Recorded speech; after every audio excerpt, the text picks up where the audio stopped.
Assalamualaikum warahmatullahi wabarakatuh. Izin perkenalkan diri, Taruna tingkat 3 Politeknik Pengayoman Indonesia, jurusan Keimigrasian.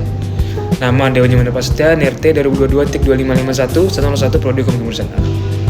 Pada kesempatan kali ini saya akan membahas secara singkat terkait penampungan warga Palestina di Indonesia sebagai bentuk dari rasa kepedulian Indonesia terhadap konflik yang terjadi di wilayah Palestina. Berikut adalah gambaran secara singkat terkait pendapat serta pro kontra yang ada di masyarakat terkait adanya penampungan warga Palestina. Pemerintah Republik Indonesia menunjukkan respon diplomatik dan kemanusiaan atas tragedi yang menimpa rakyat Palestina, khususnya di wilayah Gaza. Presiden Prabowo Subianto sendiri menyatakan bahwa Indonesia siap untuk menampung sementara warga Palestina yang terluka akibat perang, serta anak-anak yatim atau yang mengalami trauma berat akibat konflik ini, sebagai bagian dari upaya kemanusiaan yang lebih luas. Pemerintah menjabarkan bahwa penampungan ini bukanlah relokasi tetap atau migrasi massal ke Indonesia, melainkan evakuasi atau pemindahan sementara agar para korban dapat mendapatkan perawatan medis, rehabilitasi fisik maupun psikologis, dan kemudian kembali ke wilayah asal mereka ketika kondisi sudah memungkinkan. Menteri Luar Negeri Sugiono menegaskan bahwa kehadiran di Indonesia akan bersifat sementara dan sama sekali tidak ditujukan untuk merelokasi warga Palestina dari tanah air mereka. Dalam konteks diplomasi dan politik dunia, pemerintah Indonesia juga menegaskan kembali bahwa rencana relokasi permanen orang-orang Palestina keluar wilayah Indonesia merupakan hal yang ditolak. Hal ini dikarenakan akan berdampak pada hak kedaulatan bangsa Palestina dan solusi dua negara atau two-state solution yang selama ini telah didukung baik dari Indonesia maupun Palestina. Dengan demikian, wacana pemerintah Indonesia bukanlah menampung pengungsi Palestina untuk selamanya, melainkan menawarkan tempat sementara untuk pemulihan dan perawatan bagi korban konflik Palestina. Dengan kemulangan ke daerah asal sebagai bagian dari rencana yang telah disusun dari pemerintah Indonesia. Dari sisi politik ini juga menjadi sinyal bahwa Indonesia ingin tampil sebagai negara yang aktif dalam isu Palestina, namun tetap menjaga prinsip kedaulatan dan solusi dua negara.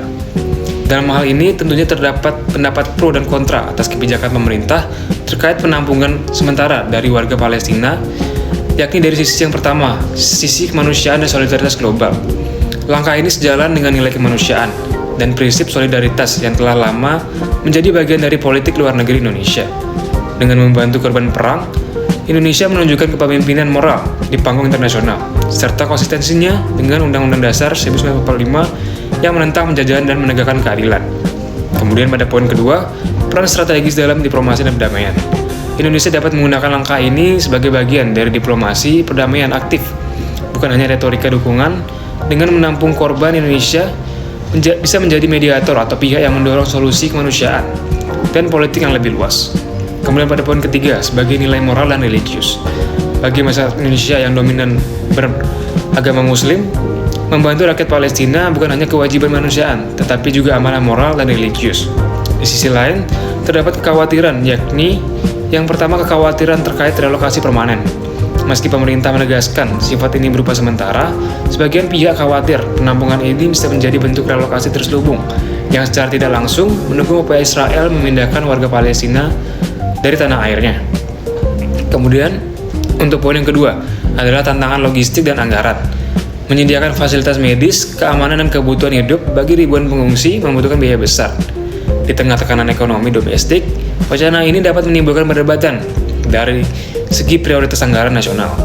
Kemudian, sebagai poin yang terakhir atau poin ketiga, adanya potensi isu keamanan dan sosial. Masuknya pengungsi lintas negara tentunya membawa resiko keamanan dan kesehatan, serta sosial. Pemerintah harus menyiapkan mekanisme ketat untuk mencegah penyalahgunaan izin tinggal ataupun pencegahan penyakit, serta ketegangan sosial di daerah penerima, seperti di daerah Batam dan sekitarnya. Sekian yang dapat saya sampaikan mengenai pendapat terkait penampungan warga Palestina yang ditampung secara sementara di Indonesia. Adapun tambahan akan bisa saya sampaikan dalam bentuk lain ketika pembahasan di kelas. Sekian yang dapat saya sampaikan. Akhir kata saya tutup dan terima kasih. Hal ini tentunya dapat menjadi hal baik, namun bermata dua bagi pemerintah Indonesia. Di satu sisi, Indonesia memperlihatkan sisi kemanusiaan terhadap kepentingan konflik global, namun juga terdapat kekhawatiran atas kedaulatan bangsa Indonesia ini sendiri. Sekian pembahasan saya mengenai penampungan dari warga Palestina di wilayah Indonesia. Terima kasih atas waktunya. Terima kasih telah meluangkan waktu Anda untuk menonton video ini.